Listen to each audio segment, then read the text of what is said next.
Assalamualaikum warahmatullahi wabarakatuh. Perkenalkan, saya Melanie Anggraini dari Universitas Trilogi, Prodi PGSD. Saya akan mempresentasikan mengenai aliran-aliran pendidikan dan pengaruhnya di Indonesia.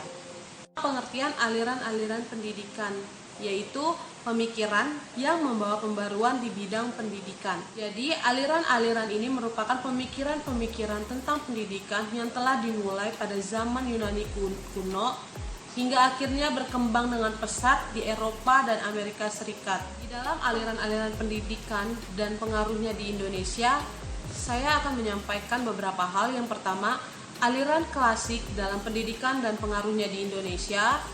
Yang kedua, gerakan baru pendidikan di Indonesia. Dan yang ketiga, dua aliran pokok pendidikan di Indonesia. Yang berikutnya, aliran klasik. Aliran-aliran klasik merupakan benang merah yang menghubungkan pemikiran-pemikiran pendidikan masa lalu, kini, dan mungkin yang akan datang. Nah, aliran-aliran klasik meliputi aliran empirisme, aliran nativisme, aliran naturalisme, aliran konvergensi, dan pengaruh aliran-aliran klasik bagi pendidikan. Aliran empirisme dipelopori oleh John Locke. Aliran empirisme mementingkan stimulasi eksternal dalam perkembangan manusia dan menyatakan bahwa perkembangan manusia tergantung kepada lingkungan, sedangkan pembawaan tidak dipentingkan. Aliran nativisme. Aliran ini dipelopori oleh Schopenhauer. Aliran nativisme berpandangan bahwa perkembangan manusia itu telah ditentukan oleh faktor-faktor yang dibawa manusia sejak lahir. Pembawaan yang telah terdapat pada waktu dilahirkan itulah yang menentukan hasil perkembangannya. Yang berikutnya, aliran naturalisme. Aliran ini berpendapat bahwa hakikatnya semua anak sejak lahir adalah baik. Bagaimana hasil perkembangannya sangat ditentukan oleh pendidikan yang diterimanya atau yang mempengaruhinya. Aliran konvergensi. Aliran konvergensi dipelopori oleh William Strauss. Aliran ini berpendapat bahwa anak lahir di dunia ini telah memiliki bakat baik dan buruk, sedangkan perkembangan anak selanjutnya akan dipengaruhi oleh lingkungan. Pengaruh aliran klasik terhadap pendidikan Indonesia. Setiap aliran-aliran yang seperti empirisme, nativisme, naturalisme, konvergensi itu memiliki pengaruh masing-masing terhadap pendidikan Indonesia. Tetapi penerimaan itu dilakukan dengan pendekatan elektif fungsional, yakni diterima sesuai dengan kebutuhan namun ditempatkan dalam latar pandangan yang konvergensi. Berikutnya, gerakan baru pendidikan di Indonesia. Yang pertama, pengajaran alam sekitar. Yang kedua, pengajaran pusat perhatian. Yang ketiga, sekolah kerja. Keempat, pengajaran proyek. Dan yang kelima, pengaruh gerakan baru pendidikan. Gerakan baru pendidikan. Gerakan-gerakan baru dalam pendidikan merupakan upaya peningkatan mutu pendidikan hanya dalam satu atau beberapa komponen saja. Gerakan-gerakan baru itu pada umumnya telah memberikan kontribusi secara bervariasi terhadap penyelenggaraan kegiatan belajar mengajar di sekolah. Pengajaran alam sekitar. Pengajaran alam sekitar menekankan kepada kegiatan pengajaran yang dilakukan di sekolah harus terkait dengan kehidupan nyata yang dialami oleh anak, sehingga lebih konkret dan terkait secara emosional dengan kebutuhan dan kehidupan anak. Prinsip pengajaran alam sekitar: yang pertama, peragaan; yang kedua, aktivitas anak; yang ketiga, pengajaran totalitas; yang keempat, menyatu dengan pengalaman anak; dan yang kelima, memberikan apersepsi emosional anak. Pengajaran pusat perhatian dirintis oleh Ovidie de Crowley dengan semboyan sekolah untuk hidup dan oleh hidup. Anak harus mempunyai pengetahuan terhadap dirinya sendiri dan tentang dunianya, yaitu lingkungan tempat hidupnya. Metode yang dilakukan oleh de Crowley ada dua, yaitu yang pertama, metode global atau keseluruhan.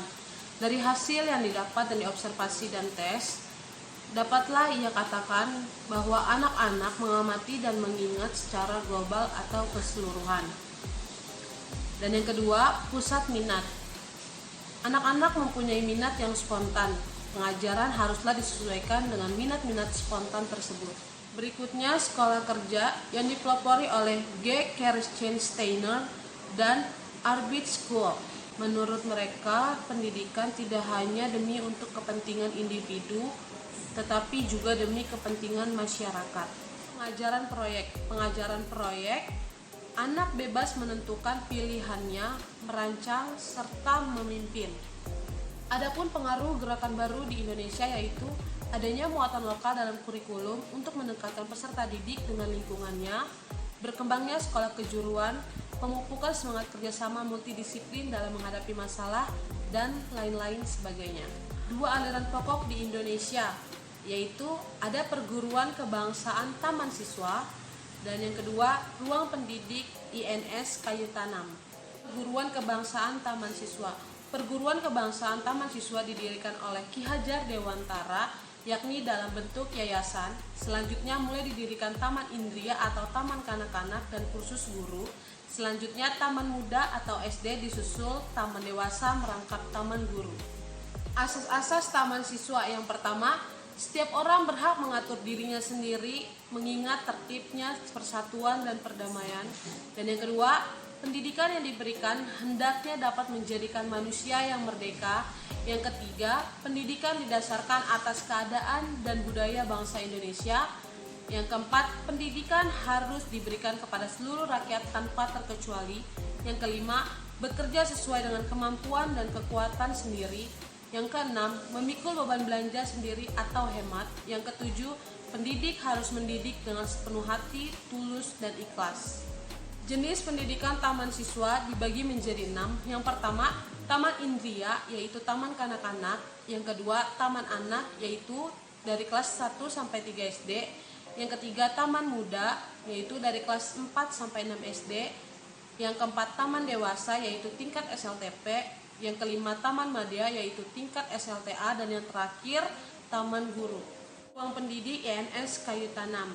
Ruang pendidik INS atau yang sering disebut Indonesia Netherlands School didirikan oleh Muhammad Syafi'i pada tanggal 31 Oktober 1926 di Kayu Tanam, Sumatera Barat. Adapun asas-asas ruang pendidikan INS Kayu Tanam yaitu 1. Berpikir logis dan rasional. Yang kedua, keaktifan dan kegiatan. Yang ketiga, pendidikan masyarakat. Yang keempat, memperhatikan pembawaan anak. Yang kelima, menentang intelektualisme. Tujuan ruang pendidik INS Kayu Tanam yang pertama, mendidik rakyat ke arah kemerdekaan.